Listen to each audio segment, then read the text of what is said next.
السلام علیکم، میرا نام ذیشان عثمانی ہے۔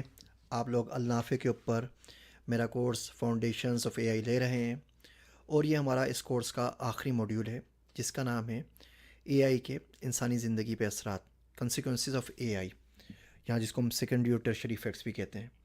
ہمیشہ کی طرح کچھ لنکس جہاں پہ جا کے آپ مزید معلومات حاصل کر سکتے ہیں، ٹیکنیکل سپورٹ کے بارے میں، النافع پہ رجسٹر کرنے کے بارے میں، مزید کورسز کے بارے میں۔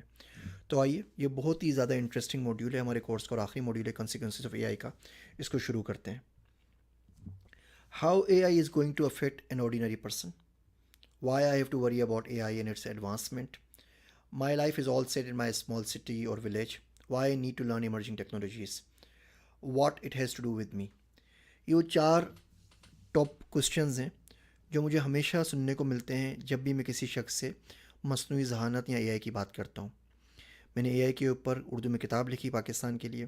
لوگوں نے سوال پوچھنے شروع کیے کہ جی ہمیں کیا ضرورت ہے، ہم تو سبزیاں اگا رہے ہیں، ہم تو ریڑھی لگاتے ہیں، ہم تو رکشہ چلاتے ہیں، ہم تو ٹیکسی چلاتے ہیں، ہمارا اے آئی سے کیا تعلق ہے؟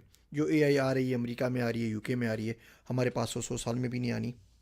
مجھے ضرورت ہی کیا ہے کہ میں اے آئی کے بارے میں جانوں، سمجھوں یا پڑھنے کی کوشش کروں؟ اے آئی کا کورس متعارف کروانے کی یونیورسٹیز میں کوشش کی، پائتھن متعارف کروانے کی کوشش کی، اور یہ ایک ریزسٹنس ہے جو مسلسل ہمیں اپنے ملک سے ملتی ہے انفارچونیٹلی، کہ ہم اے آئی کیوں سیکھیں۔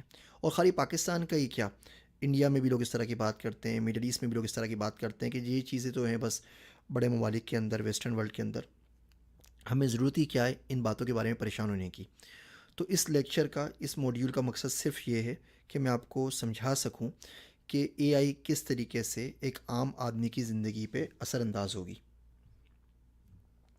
چلیں اگزامپل کے طور پہ سیلف ڈرائیونگ کار کی اگزامپل لے لیتے ہیں۔ یہ اگزامپل اس لیے لیتے ہیں کہ آپ لوگ پچھلے موڈیولز کے اندر اپنی ایک کسی لیول کی چھوٹی موٹی سی سیلف ڈرائیونگ کار بنا چکے ہیں۔ آپ کو میڈم ثنا رشید کے جو لیکچر سے سیلف ڈرائیونگ کار کی آپ کے ساتھ اپنی بلڈ کر سکتے ہیں سیمولیشن کے اندر، وہ بھی یاد ہوں گے۔ ایک ایف آئی پی کا پروجیکٹ تھا ایک بچے کا، ہم نے وہ ڈسکس کیا تھا، ان کی ویڈیو بھی شیئر کی تھی، وہ بھی آپ کو یاد ہوگا۔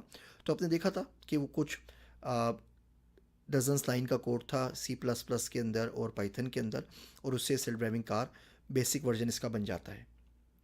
اب جب سیلف ڈرائیونگ کار دنیا کے اندر آ جائے گی تو میں، اور آ چکی ہے بہت جگہوں کے اوپر، امریکہ میں تو آ چکی ہے، باقی جگہوں پہ بھی آ رہی ہے۔ ابھی جاپان نے پہلی سیلف ڈرائیونگ جو فلائنگ کار ہے، سوری سیلف ڈرائیونگ نہیں، فلائنگ کار کا بھی وہ تجربہ کر چکا ہے، اور یہ سیلف ڈرائیونگ کارز بھی ہمارے پاس آ جائیں گی۔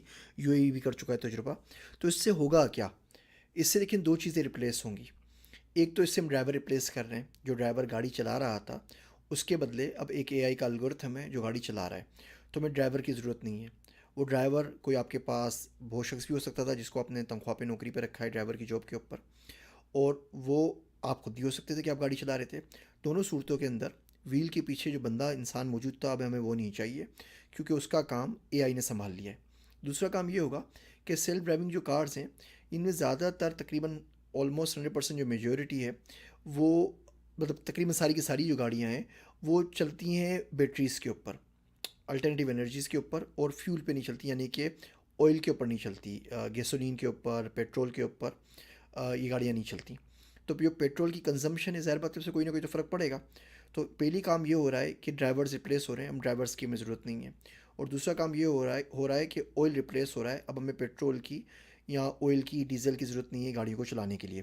ان دو باتوں کو یاد رکھیے گا، اگلے لیکچر میں اسی بات کو آگے بڑھاتے ہیں۔